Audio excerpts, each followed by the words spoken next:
Hi friends, फिर से स्वागत है आपके ही अपने YouTube चैनल ट्यूटोरियल क्लासेस में। आज की इस वीडियो में हम लोग 10th संस्कृत के सब्जेक्टिव का सेट 4 करने वाले हैं।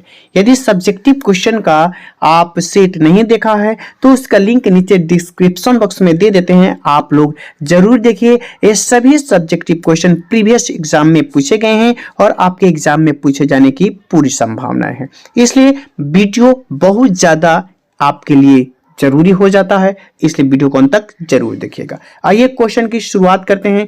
हमारे पास पहला क्वेश्चन है, आर्य समाज की स्थापना किसने की और कब की? आर्य समाज के बारे में बताना है। ये हमारा 9th चैप्टर स्वामी दयानंद से संबंधित है। तो आर्य समाज की स्थापना स्वामी दयानंद सरस्वती ने कब की? 1885 ईस्वी में। कहाँ की? मुंबई नगर में की। आर्य समाज वैदिक धर्म और सत्य के प्रचार पर बल देता है और यह संस्था जो है मूर्ति पूजा का पूरा विरोध करता है। आर्य समाज में नवीन शिक्षा पद्धति को अपनाया जाता है और DAV नामक विद्यालय की स्थापना भी की गई है। आज इस संस्था की शाखाएं जो हैं देश प्रदेश के साथ साथ उसकी अनेक शाखाएं प्रशाखाएं जो है हर जगह स्थापित हो गई है। नेक्स्ट क्वेश्चन है, मंत्री वीरेश्वर का स्वभाव कैसा है? अलस कथा पाठ से संबंधित है, जिसके लेखक कौन है? विद्यापति। और विद्यापति मूल रूप से मैथिल कवि के नाम से जाने जाते हैं। मिथिला के मंत्री का क्या नाम था? वीरेश्वर था। और वीरेश्वर जो थे दानशील और दयावान थे। वे गरीबों और अनाथों को प्रतिदिन भर पेट भोजन कराते थे। साथ साथ वे आलसियों को भी दान स्वरूप अन्न और वस्त्र देते थे। क्वेश्चन नंबर 3 है, उपनिषद को आध्यात्मिक ग्रंथ क्यों कहा गया है? ये आपके मंगलम पाठ से संबंधित है क्योंकि उसके सभी श्लोक उपनिषद से ही लिए गए हैं। उपनिषद एक आध्यात्मिक ग्रंथ है क्योंकि यह आत्मा और परमात्मा के बारे में विस्तृत व्याख्या करता है, बताता है। परमात्मा संपूर्ण रूप से शांति स्थापित करते हैं और सभी तपस्वी को परम लक्ष्य परमात्मा को ही प्राप्त करना होता है। नेक्स्ट क्वेश्चन है, धार्मिक व्यक्ति ने वृद्ध बाघ को क्या उपदेश दिया था? तो वृद्ध बाघ जो जब युवा था वह अत्यधिक दुराचारी था। युवावस्था में अनेक गायों और मनुष्यों को वध करने से उसके सर पे पाप हो गया था, जिसका फल यह था कि वह निसंतान तथा पत्नी विहीन हो गया था। तब उसे एक धार्मिक व्यक्ति ने यह उपदेश दिया था पाप मुक्त होने के लिए कि आप दान पुण्य करिए। नेक्स्ट क्वेश्चन है, विश्व शांति पाठ से संबंधित है। विश्व शांति का सूर्योदय कब हो सकता है या कब होता है?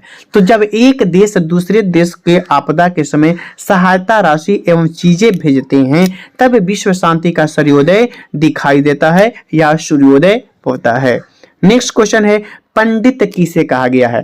नीति श्लोक का पाठ के पहला और दूसरा श्लोक पंडित को ही परिभाषित करता है। तो जिसके कर्म को सर्दी गर्मी उन्नति अवनति बाधा नहीं डालते हैं उसे ही पंडित कहा गया है। ये प्रथम श्लोक में था और दूसरा श्लोक में बताया गया था। इतना ही नहीं, जो सभी जीवों के रहस्यों को जानने वाला होता है, सभी के कर्मों को कौशल को जानने वाला होता है और मनुष्य के उन्नति का उपाय बताता है, वही पंडित कहलाता है।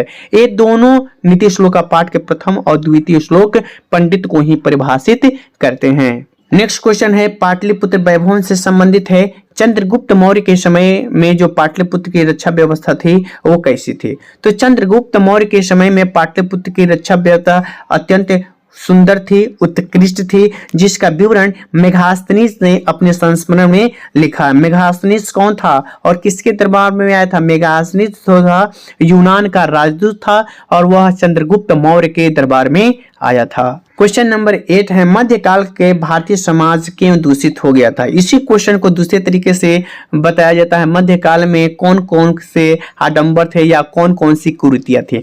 तो मध्यकाल में अनेक गलत रीति रिवाजों से भारतीय समाज जो था दूषित हो गया था। जातिवाद, छुआछूत, अशिक्षा, विधवाओं की दुर्गति आदि अनेकों उदाहरण थे जो भारतीय समाज को अंधकूप की ओर ले जा रहे थे। दलित हिंदू समाज को तिरस्कृत करके उनका धर्म परिवर्तन किया जाता था। ये सभी आडंबर और जो कुरीतियां थी वो कब थी? तो मध्यकाल में थी। नेक्स्ट क्वेश्चन है, महान लोग संसार रूपी सागर को कैसे पार कर लेते हैं? तो श्वेताश्वर उपनिषद में ज्ञानी लोग और अज्ञानी लोग में अंतर स्पष्ट करते हुए महर्षि वेद व्यास जी क्या बताते हैं? वे बताते हैं कि अज्ञानी लोग अंधकार के समान हैं, जबकि ज्ञानी लोग प्रकाश के समान हैं। जो महान लोग इसे समझ लेते हैं वही मृत्यु को क्या कर जाते हैं? पार कर जाते हैं, क्योंकि संसार रूपी सागर को पार करने का इससे बढ़कर कोई अन्य रास्ता नहीं हो सकता है। क्वेश्चन नंबर 10 है, उन्नति की इच्छा रखने वालों को क्या करना चाहिए? तो उन्नति की इच्छा रखने वालों को 6 दोषों को त्याग कर देना चाहिए। इसके अलावा एक और क्वेश्चन पूछा जाता है, मृत्यु की दरवाजा खोलने वाले कौन कौन हैं तथा कितने रास्ते हैं? तो मृत्यु की रास्ता खोलने वाले 3 हैं, काम, क्रोध और लोभ। उसी प्रकार जो व्यक्ति उन्नति चाहता है उसको अपने जीवन से 6 दोषों को त्याग कर देना चाहिए। आइए देखते हैं वो 6 दोष कौन कौन है। पहला है, उन्नति की इच्छा रखने वाले मनुष्यों को निंद्रा माने अधिक देर तक सोना, तंद्रा माने दूध बढ़ाना मतलब ज्यादा खाना, इन सबको त्याग कर देना चाहिए। ये 2 हो गए। इतना ही नहीं, भय, क्रोध, आलस्य और काम को टालने की जो आदत है, अभी कर लेंगे कल कर लेंगे, इन सभी को त्याग कर देना चाहिए, तभी वह अपनी उन्नति को बना सकता है। नीति श्लोका पाठ में महात्मा बुद्ध ने कहा है यह 6 दोष हैं, इसलिए इन 6 दोषों को छोड़ देना चाहिए। नेक्स्ट क्वेश्चन है, अशांति का प्रमुख कारण क्या है? फिर क्वेश्चन इसी को घुमा कर पूछ दिया जाता है, अशांति के कितने कारण हैं, इसको दूर करने का उपाय बताइए। तो अशांति के मुख्यतः 2 कारण है, द्वेष और असहिष्णुता। आज हर देश दूसरे देश की उन्नति को देखकर ईर्ष्या की अग्नि से जल रहा है। उसकी उन्नति को नष्ट करने के लिए छल, कपट, प्रपंच आदि का सहारा ले रहा है। आज युद्ध की होड़ में आज मानवता विनष्ट हो जा रही है। निर्वैर से शांति की कल्पना की जा सकती है। निर्वैर माने किसी के प्रति बैर की भावना नहीं होनी चाहिए, तब हम लोग शांति स्थापित कर सकते हैं। अतः परोपकार, सहिष्णुता आदि को धारण करके ही अशांति को दूर किया जा सकता है, या यूं कहें शांति की स्थापना की जा सकती है। इस सीरीज का लास्ट सवाल आपके सामने है। हम लोग प्रत्येक सेट में 12-12 क्वेश्चन को देख रहे हैं। ये हमारा चौथा सेट है। अगर आप 3 सेट तक नहीं देखे हैं तो उसको लिंक नीचे डिस्क्रिप्शन बॉक्स में दे देते हैं, आप लोग जरूर देखिए।